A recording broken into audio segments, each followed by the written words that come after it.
6:17, doña Darcy Quinn. Hoy en día de Selección Colombia es también día de revisión del resultado político de ayer.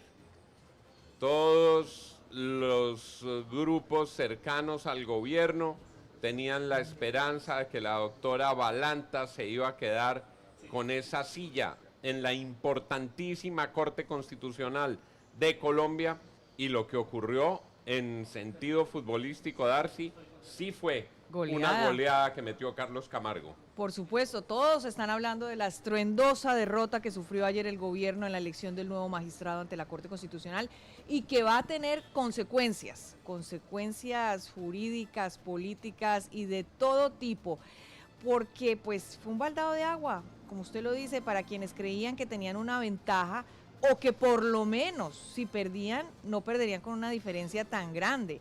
Claramente votos con los que contaban no llegaron. Algunos, por supuesto, con impedimentos, también como los que el de Isabel Zuleta. Ellos contaban con el voto de Isabel Zuleta y no contaban con que tendría un impedimento y se le iba a aceptar.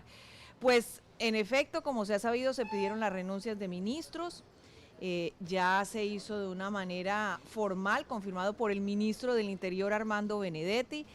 A través de la directora del DAPRE, Angie Rodríguez, le ha pedido las renuncias al ministro de las Comunicaciones, de las TIC, también al ministro de Trabajo, Antonio Sanguino, que es del Partido Verde, el de las TIC es del partido de la U, que tampoco llegó, no votó, y la ministra Carolina Morales, que es también de la ministra de Comercio Exterior, que está en este momento con el presidente Petro en Japón. Se pedirán también las renuncias de directores de entidades, porque hay muchos miembros de partidos o cuotas de los partidos que están en diferentes entidades. Pero también a la Corte va a llegar un magistrado que tiene claro que el gobierno no lo quiere, que hizo todo lo posible para que no llegara. Y por supuesto, el primer acto de Carlos Camargo será no posesionarse ante el presidente de la República. El nuevo magistrado Carlos Camargo se posesionará ante la Corte Constitucional. Quería hacerlo ante la Corte Suprema de Justicia, que fue quien lo nominó, pero aparentemente no se puede por ley. Entonces lo hará ante la Corte Constitucional, dejando claro su independencia frente al gobierno de Gustavo Petro. Las consecuencias son para lado y lado. Y el gobierno lo que dice, el ministro del Interior y las personas le dicen, pues si no votaron con nosotros, no están en una coalición, pues entonces que se vayan y que no disfruten tampoco de las mieles de la burocracia del gobierno. 6:20 es una movida drástica del gobierno nacional porque tiene todavía muchos pedazos de carne en el asador parlamentario.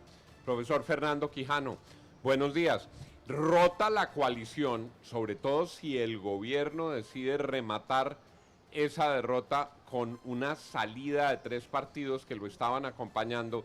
Las posibilidades de éxito de la reforma tributaria se vuelven aún más remotas. Si es el propio gobierno, a través del ministro del Interior, quien oficializa la derrota y saca 3 partidos de su coalición de gobierno, la primera que queda lesionada en cuidados intensivos en la UCI parlamentaria es la reforma tributaria. Profesor Quijano, buenos días. Don Juan, buenos días. Sabe que fue la cuota inicial de lo que puede pasar con la discusión de la reforma tributaria que calienta motores la próxima semana.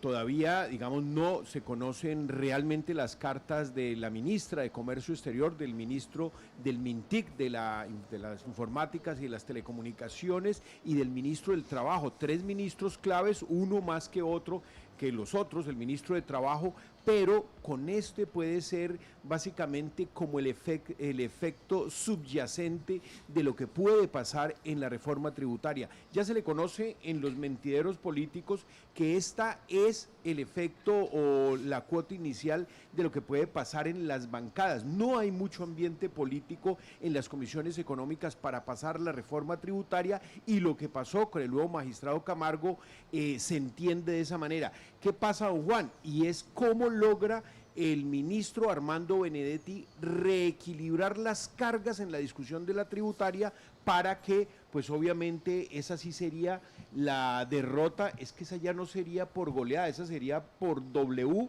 si realmente se le devuelve todo el articulado al gobierno, todo el articulado que busca la financiación del nuevo presupuesto general de la Nación para el 2026.